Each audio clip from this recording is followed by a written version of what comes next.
Your personas are not personas, they're people. Your partners are not partners, they're people. Your customers, they're not customers, they're people. Everything is people first. So having a people first approach, relationship driven, that's going to create the flywheel effect of the revenue, the referrals, recommendations, and it continues on.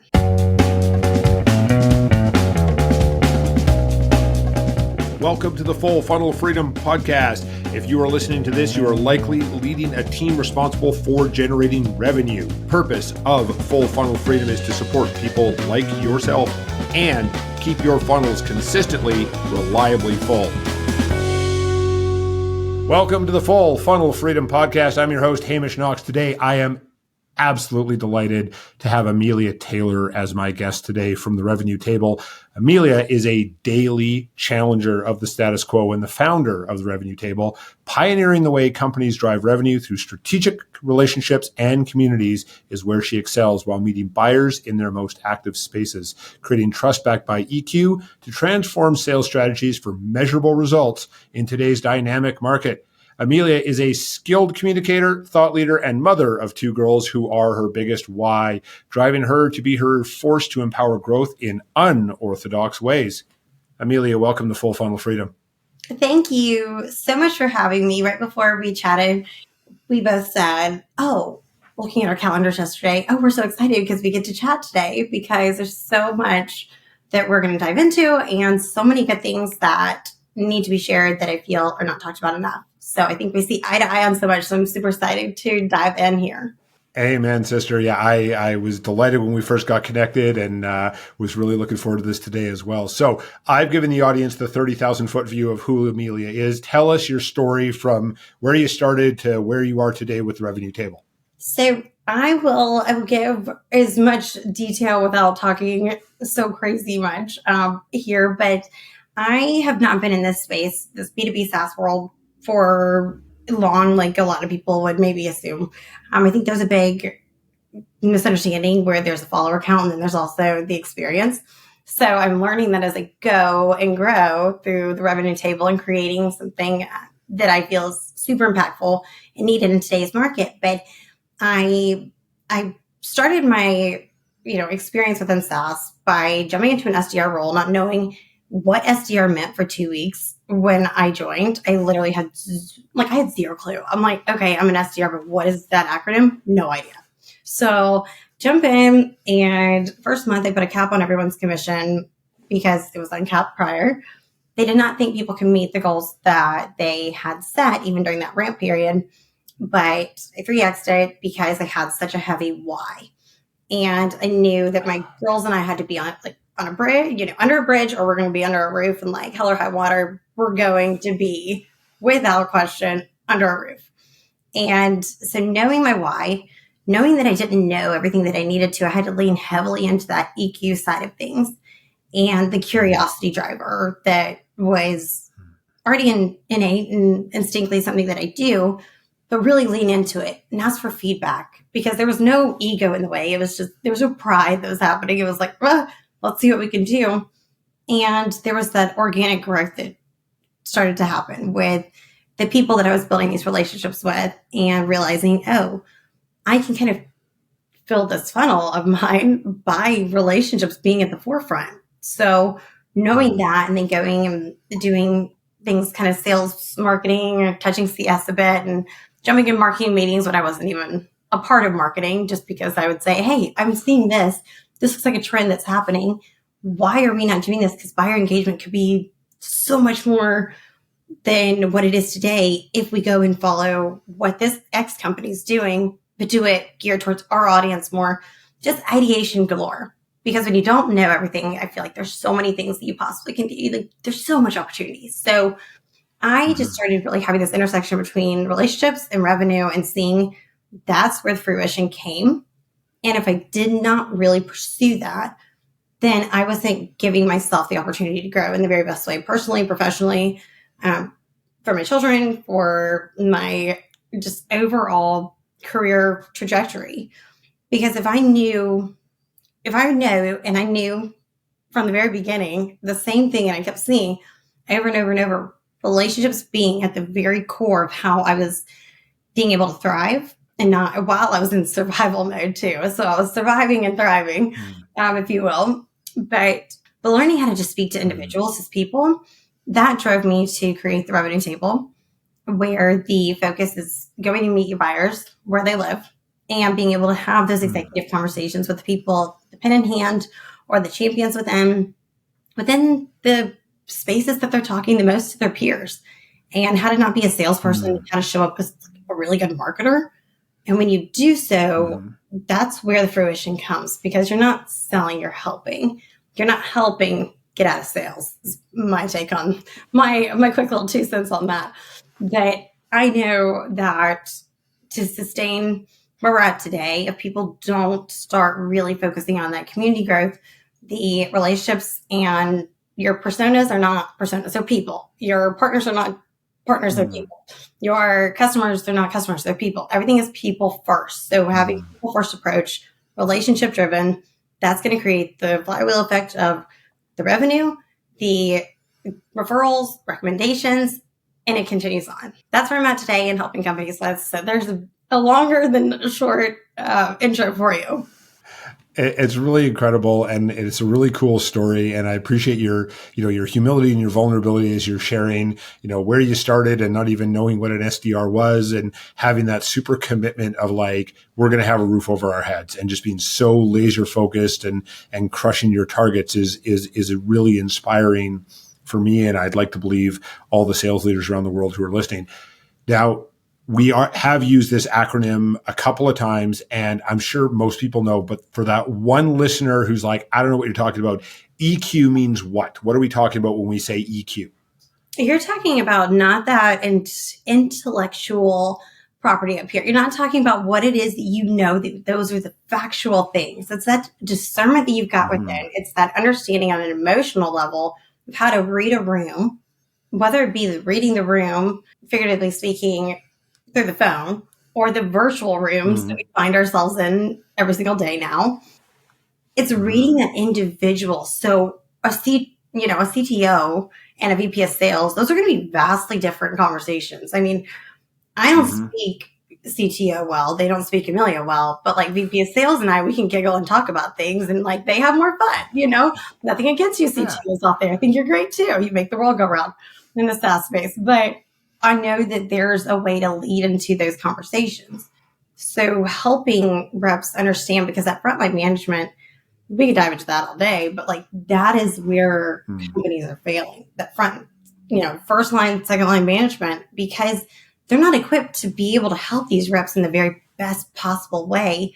And that's, we're seeing this whole downfall of this, like these companies building on sand, not brick by brick. We're seeing just these castles that are built and crumbling because when the waves come, revenue's not streaming in, they're knocked down. And so EQ being a driving force for me, and I call it kind of my street smarts, it's, if you will, because it is street smarts. It's like, okay, what do you do when you don't know what to do? You got to lean into your intuition of what's the next best step I can take.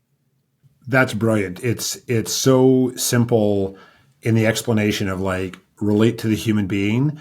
And so let's unpack this a bit more, because this whole idea, as you shared about like, the intellectual, what we know. And when we're talking technical, and, SaaS is technical, and, I'm in Calgary, very engineering heavy city, very technical. It's like, this is the fact. It's like, that's great. And humans don't do well with facts. They're the, much more, we have these squishy emotional things called emotions that we, have to address. So when we're looking at, if I'm a sales leader and you were coaching me to coach my team, frontline managers or frontline sellers, customer service, how do we start this whole EQ conversation? Because again, we've been trained to keep sales arm's length. I have a thing, you need it. I tell you how much you buy or you don't buy. And now what I'm hearing from you is we got to actually relate to a human being before we start talking about the facts and the data. Is that fair? Totally. Beyond fair, yes. Because if you cannot, where are we at today? Trust being the currency of everything. If there's not trust, because buyers are smarter than ever. What are they doing? They're going to talk to their peers that they know, the people that they've worked alongside of maybe 20 years, these executives, the pen in hand, where you actually get the deal done. And they're saying, hey, who knows this about this company? So First, go find out where those people are living and breathing and talking. And that's going to be the first direction that you need to go in. But back up. You can't just go jump in. Like, that's jumping in the deep end without having any kind of process. So people are not manageable. That is just a fact of the matter. People you cannot manage, and you can't tell people exactly what to do, because there's going to be the challenger in every single thing. Sure, I love the challengers of the world. I'm one of them. But don't challenge just because you want to not follow the rules. There's the rule breakers, rule followers. Never been a rule follower, but a challenger of the rules when I see there being gaps. So I encourage people to challenge what it is that they're seeing, because I don't care if people say cold email's dead. I don't care if people say the phone is dead. It is all situational, and it all matters based off of who it is that you're speaking to and where they're talking and where it is that they are most active. So by providing not just the tools and the training, which is absolutely what's needed for salespeople to be able to do what they need to be doing, it's ensuring that you're being in tune with how they best learn. Inaction is still an action. And a lot of people are just in a stuck position of I don't know what the next best thing to do is, because my manager's saying this and I'm getting 0 results. What do? They're just going through the motions, and there's no real true action being taken to challenge what it is that's continuously being done. The 7 worst things you can say in any business is, we have always done things this way. So knowing that, it's all right, this way before is not the way. Right now, if there's not a new way, an unorthodox way to approach things per se, that should become way more orthodox, then businesses are behind. I mean, you got to keep up with the AI. That is one thing, on the technology side, AI will become your friend. You have to let it be. You got to put that into what it is you're doing. But if you don't have an expert within, do not assume down and delegate down to those who do not know what they don't know. There are specific things that people know, and there's things that these people are put in these manager roles based off of the fact that they did X amount of meetings booked and I've seen that, and it's but what percentage was closed? What revenue, right? What converted? And looking at that, then you think okay, I trust this person to help me and figure out a way to move things forward. But when you look at salespeople and you look at their behaviors that they have, what is it that's making you do this kind of approach? What kind of results are you seeing? And where do we go? And as you, Mr. Salesperson and Miss Salesperson, how do we make you better with a strategy and a method and a plan to get you from here to here to here to here, and to actually achieve X result? It's looking at that behavior of that, individual themselves. What is it they are doing that is their personalized outreach? How are you doing that? Is it relevant to that individual? Everything is evolving, and the way the buyers are buying is not going to be the same. So if you can streamline things in a way, jump over a few of those things where it's hey, let's go ahead and just get so and so and so and so and so on the next call, because those are the stakeholders. You be the point of you take point in that conversation, and they'll back and say, no, I think it's this person who would be better suited.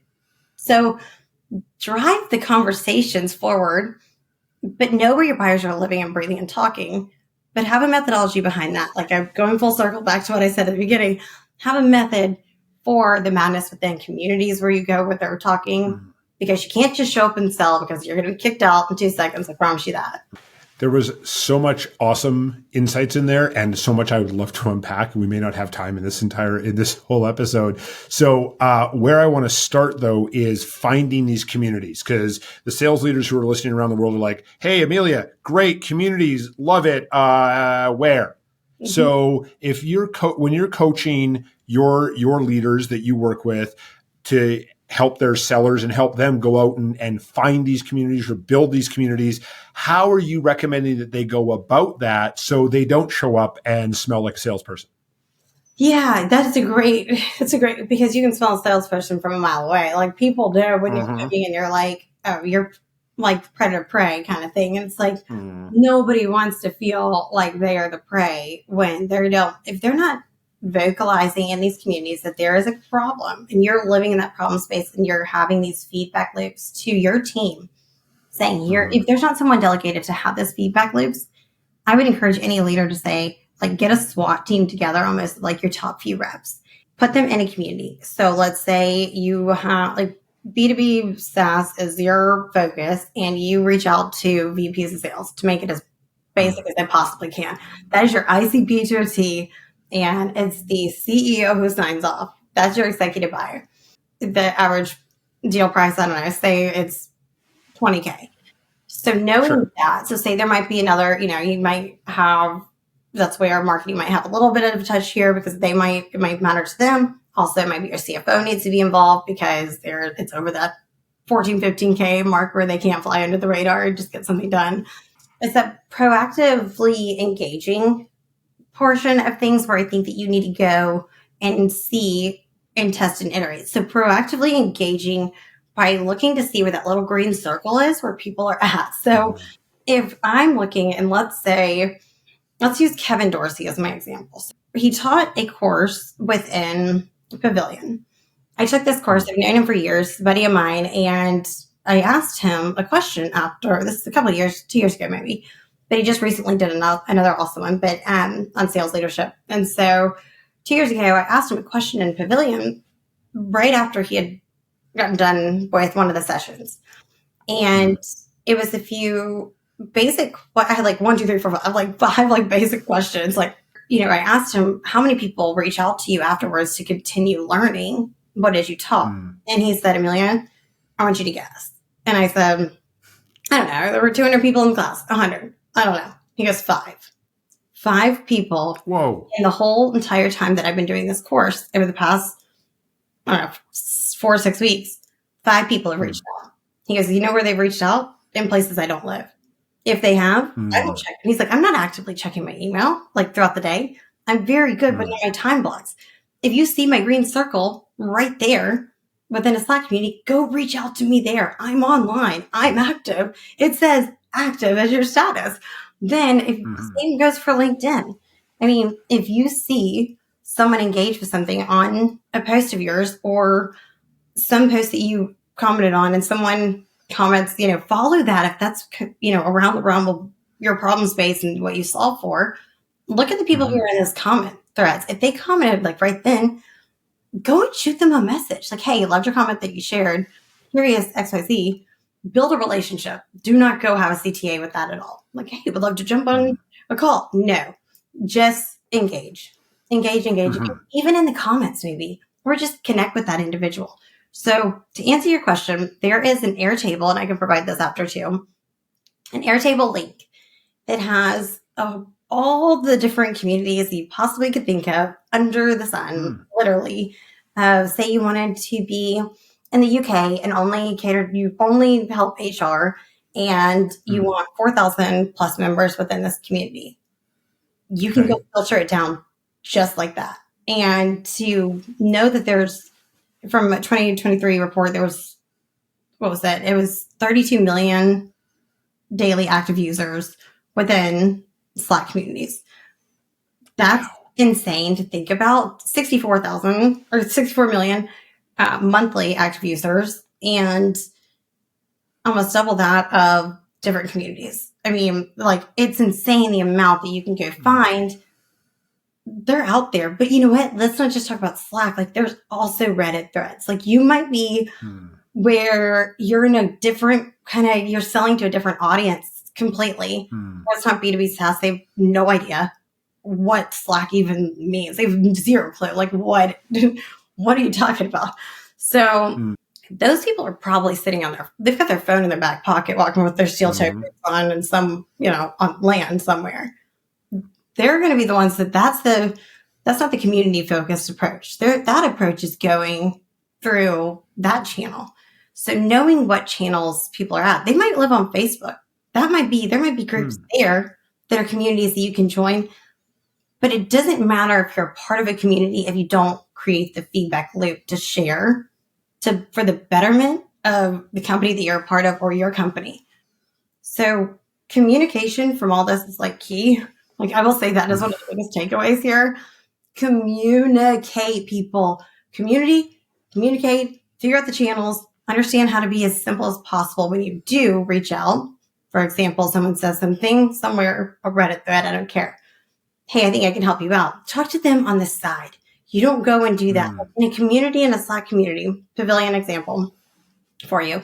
Do not, if they say, I'm looking for some help on, I need a newly gentle who's got an example of like how they're saving money and also best in class data for UK, whatever. I could go in and say, hey, I think I can help you out here. Let me shoot you a DM. You and I are completely aligned on that, Amelia. It's the, we don't want to be salesy. We want to be specific. This is something that I know a lot of very technical sellers struggle with is someone says, I need help with this. And they're like, we could do that and all of this other stuff too. And the buyer's like, yeah, pass, time out. No, thank you. And that's why, for our clients, it's fix their problem. And then it's land and expand, right? Because it's easier to sell stuff to people who are already buying from you because they went, well, if you fix that, what else can you do for me? So I love that you're reinforcing this idea of solve their problem, listen, communicate, make it about them, not about us. So we could obviously nerd out about this stuff all day long. And I certainly look forward to doing that again with you. Totally. I do have a few more questions to wrap up our visit today. So first question being, if you could go back and coach younger Amelia, so go back as far as you like. Maybe you tell younger Amelia what SDR means before they start. And you said, hey, younger Amelia, you're going to be here in a few years and it's going to be amazing, but you're also going to have a lot of scar tissue and some bumps and bruises. What would you coach younger Amelia to say or do differently to get to the same spot, but with maybe a little less scar tissue and fewer bumps and bruises? I love that question. And I have thought about this to the nth degree.